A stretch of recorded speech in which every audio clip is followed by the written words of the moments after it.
बाबा तुम्हारी याद बहुत आती है।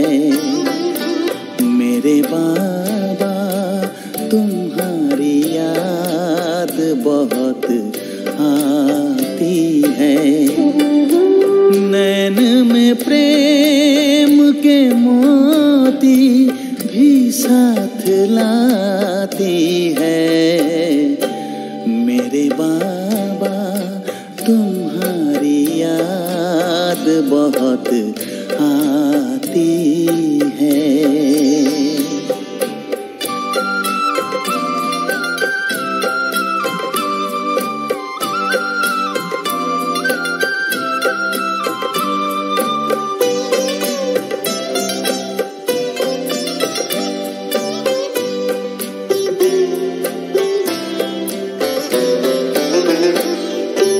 खुले जो नैन मिले सामने आए अपने, पलक जो बंद किए साथ में पाए अपने।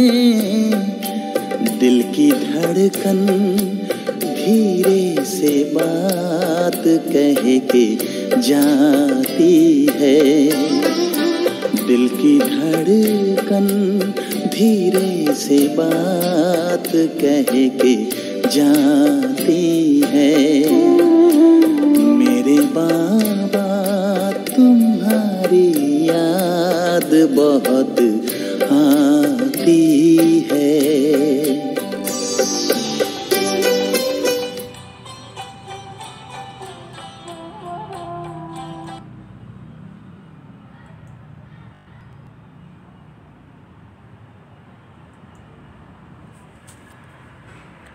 ओम शांति। आज 1 अप्रैल 2021 की बाबा की साकार मधुर महावाक्य निराकार शांति का शिव बाबा, शांति का सागर शिव बाबा बोले, मीठे बच्चे तुम ईश्वरीय सेल्वेशन आर्मी हो। तुम्हें सबको सद्गति देनी है, सबकी प्रीत एक बाप से जुटानी है। प्रश्न, मनुष्य अपना अकल किस बात में लगाते हैं और तुम्हें अपना अकल कहाँ लगाना है? उत्तर में बाबा ने कहा, मनुष्य तो अपना अकल आकाश और सृष्टि का अंत पाने में लगा रहे हैं, लेकिन इससे तो कोई फ़ायदा नहीं, इसका अंत तो मिल नहीं सकता। तुम बच्चे अपना अकल लगाते हो पूज्य बनने में, उन्हें दुनिया नहीं पूजेंगी। तुम बच्चे तो पूज्य देवता बनते हो। गीत बजा, तुम्हें पाके हमने जहान पा लिया। ओम शांति। बच्चे समझ गए हैं, ये है ज्ञान मार्ग, वो है भक्ति मार्ग। अब प्रश्न उठता है कि भक्ति मार्ग अच्छा व ज्ञान मार्ग अच्छा, दो चीज़ हुई ना। कहा जाता है ज्ञान से सद्गति होती है। जरूर कहेंगे भक्ति और ज्ञान दोनों अलग अलग हैं। मनुष्य समझते हैं कि भक्ति करने से ज्ञान मिलेगा, तब सद्गति होगी। भक्ति के बीच में ज्ञान आ नहीं सकता।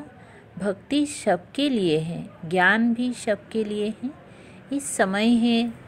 इस समय है भी कलयुग का अंत, तो जरूर सबकी दुर्गति होगी। इसीलिए पुकारते भी हैं और गाते भी हैं कि और संग तोड़ अब तुम संग जोड़े।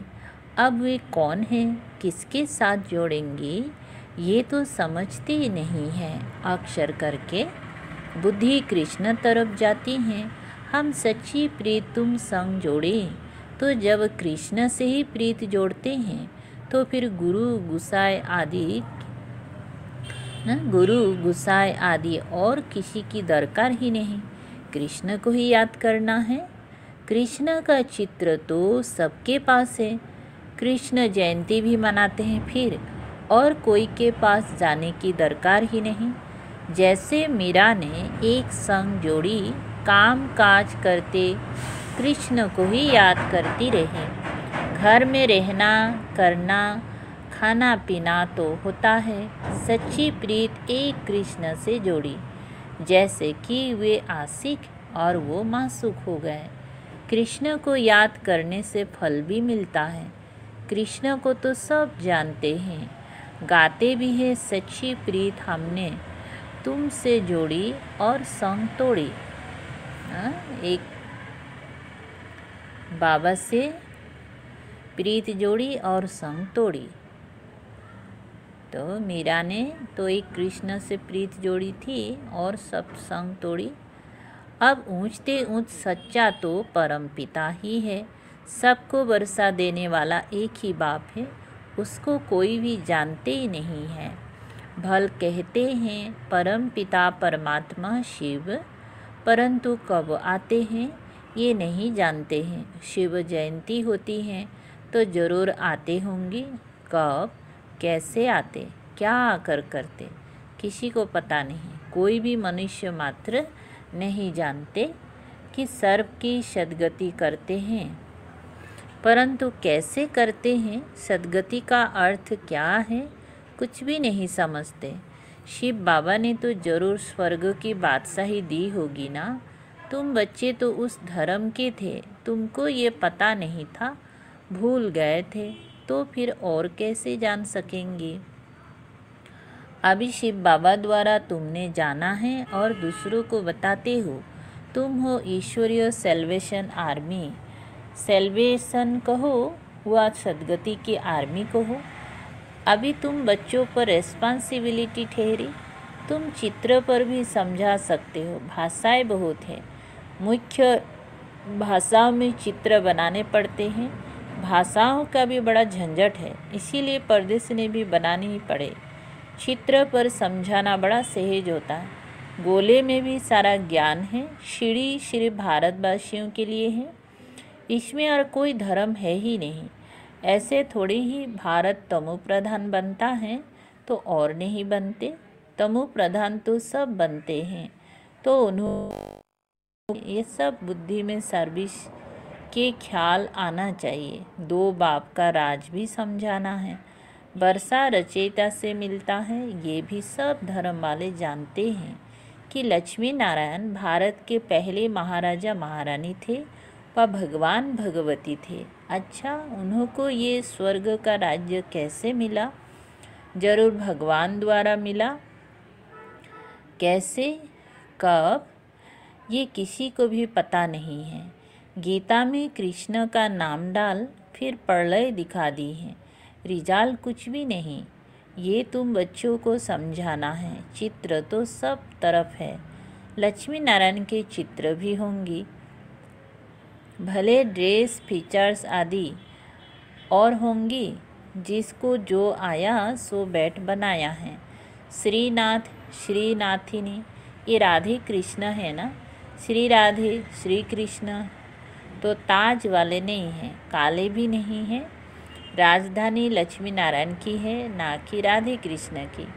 मंदिर तो अनेक प्रकार के बनाए हैं, नाम तो एक ही रखेंगी। लक्ष्मी नारायण डिनास्टी लक्ष्मी नारायण की कहेंगी। राम सीता का घराना लक्ष्मी नारायण का घराना, राधे कृष्ण का घराना नहीं होता। ये बातें मनुष्यों के ख्याल में ही नहीं है। तुम बच्चे भी नंबरवार पुरुषार्थ अनुसार जानते हो। जिनको सर्विस का शौक है वो तो फटकते हैं। कोई कहते हम समझते हैं, परंतु धीरे धीरे मुख खुलने की भी युक्तियाँ रचनी पड़ती हैं। कोई समझते हैं वेद शास्त्र अध्ययन करने से, यज्ञ तप आदि करने से, तीर्थ आदि करने से परमात्मा को पा सकते हैं, परंतु भगवान कहते हैं ये सब मुझसे दूर करने के रास्ते हैं। ड्रामा में सबको दुर्गति को पाना ही है, तो फिर ऐसी बातें बताते हैं। आगे हम भी कहते थे कि भगवान जैसे चोटी है, कोई कहाँ से भी जाए तो मनुष्य ने अनेक प्रकार के रास्ते पकड़े हैं। भक्ति मार्ग के रास्ते पकड़ पकड़ कर जब थक जाते हैं तब फिर भी भगवान को ही पुकारते हैं कि हे पतित पावन, आप आकर पावन बनने का रास्ता बताओ। आप बिगर पावन हो नहीं सकते, थक गए हैं। भक्ति दिन प्रतिदिन पूरा थकाएंगी। अभी तो मेले आदि पर कितने लाखों जाकर इकट्ठे होते हैं, कितनी गंदगी होती है। अब तो है अंत। दुनिया को बदलना है। वास्तव में दुनिया एक ही है, दो भाग बनाए हैं तो मनुष्य समझेंगे स्वर्ग नर्क अलग अलग दुनिया है, परंतु ये आधा आधा है। ऊपर में सतयुग, फिर त्रेता, द्वापर, कलयुग। कलयुग में तमो प्रधान बनना ही है। सृष्टि पुरानी होती है। इन बातों को कोई समझते नहीं, मुझे हुए हैं। कोई कृष्ण को भगवान तो कोई राम को भगवान कह देते। आजकल तो मनुष्य अपने को भगवान कह देते हैं। हम ईश्वर के अवतार हैं। देवताओं से भी मनुष्य तीखे हो गए हैं।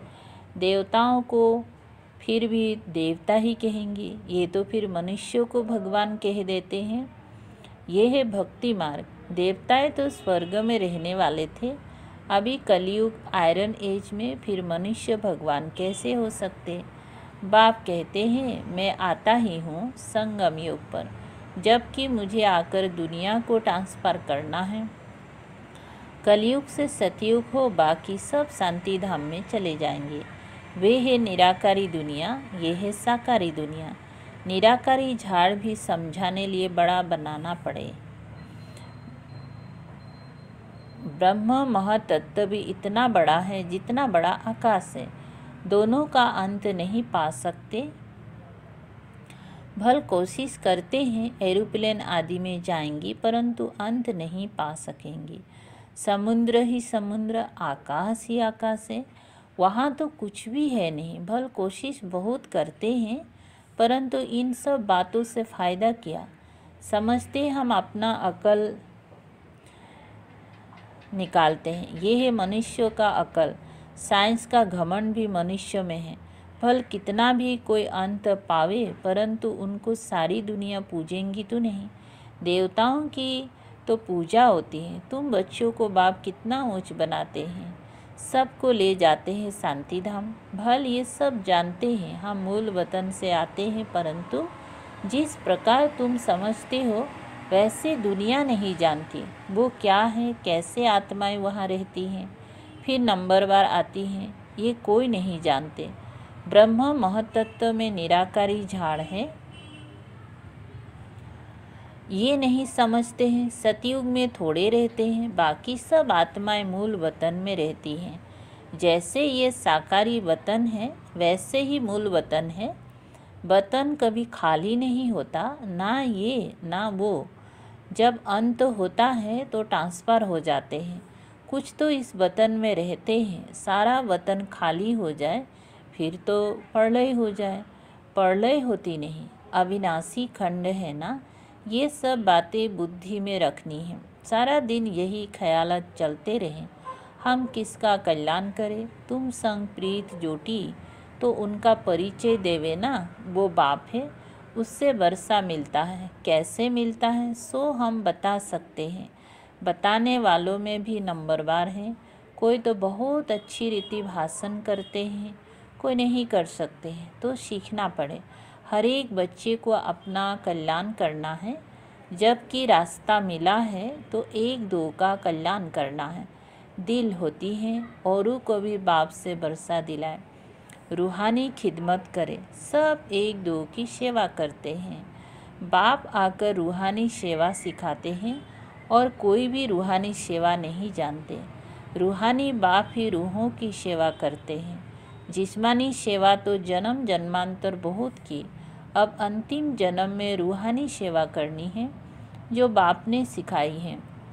कल्याण इसमें है और कोई में फ़ायदा नहीं। गृहस्थ व्यवहार में भी रहना है, तोड़ निभाना है, उनको भी ये समझा कर कल्याण करना है। प्रीत होगी तो कुछ सुनेंगी। कोई तो डरते हैं कि पता नहीं हमको भी संन्यास ना करना पड़े। आजकल तो सन्यासी बहुत है ना, कफनी पहन 2 अक्षर सुनाया, खाना तो मिल ही जाता है कहाँ ना कहाँ से। कोई दुकान पर जाएगा 2 पूरी दे देंगी, फिर दूसरे पास जाएंगी, पेट पूजा हो जाती है। भीख मांगने वाले भी अनेक प्रकार के होते हैं। इस बाप से तो एक ही प्रकार का वर्षा मिलता है, बेहद की बादशाही मिलती है, सदा निरोगी बनते हैं, साहूकार मुश्किल उठते हैं, गरीबों का भी कल्याण करना है। बाबा परदेसनियाँ बहुत बनवा रहे हैं क्योंकि गाँवड़े बहुत है ना, मिनिस्टर आदि समझेंगी ये नॉलेज अच्छी है तो सब सुनने लग पड़ेंगी। हाँ, आगे चलकर तुम्हारा नाम वाला होगा, फिर बहुत आएंगी। कट निकालने में टाइम लगता है, रात दिन कोई लग जाए तो शायद निकल पड़े। आत्मा प्योर हो जाएगी तो फिर ये शरीर भी छोड़ेगी। ये सब समझने की बातें हैं, परदेसनी में भी समझाना है। मुख्य है सारी भारत की बात। भारत का राज हो जाता है तो सबका राज हो जाता है। भारत का उत्थान होते मतलब सबका ही उत्थान होते हैं। प्रोजेक्टर से भी परदेसनी में जास्ती सर्विस हो सकती है। धीरे धीरे वृद्धि को पाते जाएंगे, दिन प्रतिदिन तुम्हारा नाम वाला होता जाएगा। ये भी लिखना चाहिए कि 5000 बरस पहले भी ऐसे हुआ था। ये तो बड़ी वंडरफुल बातें हैं। बाबा इशारा देते हैं, बच्चे बहुत बातें भूल जाते हैं। कुछ भी होता है तो कहेंगी आज से 5000 बरस पहले भी ऐसे हुआ था। ये बहुत क्लियर बात। परंतु जब किसी की बुद्धि में ये बैठे, अखबार में डाल सकते हैं तो कुछ समझे तो सही। ज्ञान मार्ग में बड़ी फर्स्ट क्लास अवस्था चाहिए। ऐसी ऐसी बातों को याद कर हर्षित भी होना न रहना होता है। प्रैक्टिस पड़ जाए तो फिर अवस्था बहुत खुश मिजाज हो जाती है। अच्छा, मीठे मीठे रूहानी मीठे मीठे सिकलधे बच्चों प्रति माता पिता बाप दादा का याद प्यार और गुड मॉर्निंग। रूहानी बाप की रूहानी बच्चों को नमस्ते। हम रूहानी बच्चों की रूहानी बाप दादा को याद प्यार, गुड मॉर्निंग और नमस्ते नमस्ते। शुक्रिया बाबा, थैंक यू बाबा। अच्छा, सार है एक। और सबसे बुद्धि की प्रीत तोड़ एक बाप से जोड़नी है और सबकी प्रीत एक बाप से जुड़ाने की सेवा करनी है। 2, सच्चा सच्चा रूहानी खिदमतगार बनना है, अपना भी कल्याण करना है और दूसरों को भी रास्ता बताना है। अवस्था बहुत खुश मिजाज बनानी है। वरदान, एक बाप की स्मृति से सच्चे सुहाग का अनुभव करने वाले भाग्यवान आत्मा भव। विस्तार है, जो किसी भी आत्मा के बोल सुनते हुए नहीं सुनते, किसी अन्य आत्मा की स्मृति संकल्प व सपनों में भी नहीं लाते, अर्थात किसी भी देहधारी के झुकाव में नहीं आते। एक बाप दूसरा ना कोई इस स्मृति में रहते हैं, उन्हें अविनाशी सुहाग का तिलक लग जाता है। ऐसे सच्चे सुहाग वाले ही भाग्यवान हैं। स्लोगन, अपनी श्रेष्ठ स्थिति बनानी है तो अंतर्मुखी बन फिर बाहर मुक्ता में आओ। शुक्रिया बाबा, शुक्रिया, थैंक यू बाबा।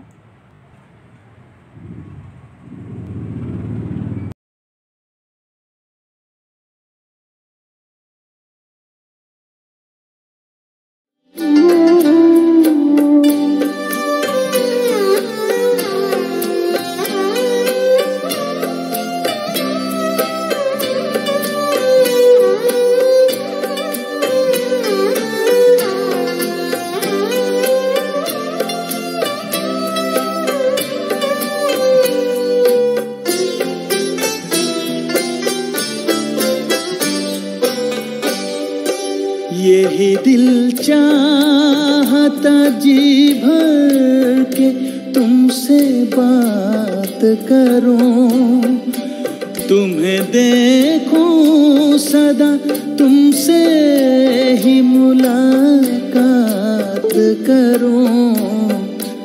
तेरे एहसान में दुनिया ये गुनगुनाती है, तेरे एहसान में दुनिया ये गुनगुनाती है। मेरे बाबा तुम्हारी याद बहुत आती है।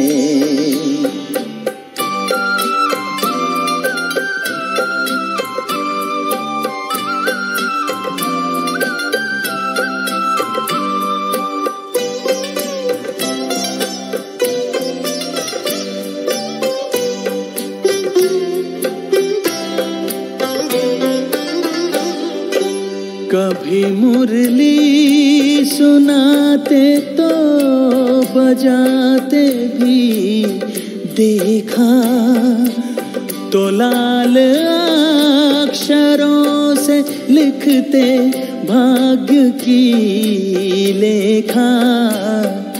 घड़ी वो आज भी भूले नहीं भुलाती है, घड़ी वो आज भी भूले नहीं भुलाती है। मेरे बाबा तुम्हारी याद बहुत आती है, मेरे बाबा तुम्हारी याद बहुत आती है। नैन में प्रेम के मोती भी साथ लाती है, मेरे बाबा तुम्हारी याद बहुत आती है, मेरे बाबा तुम्हारी याद बहुत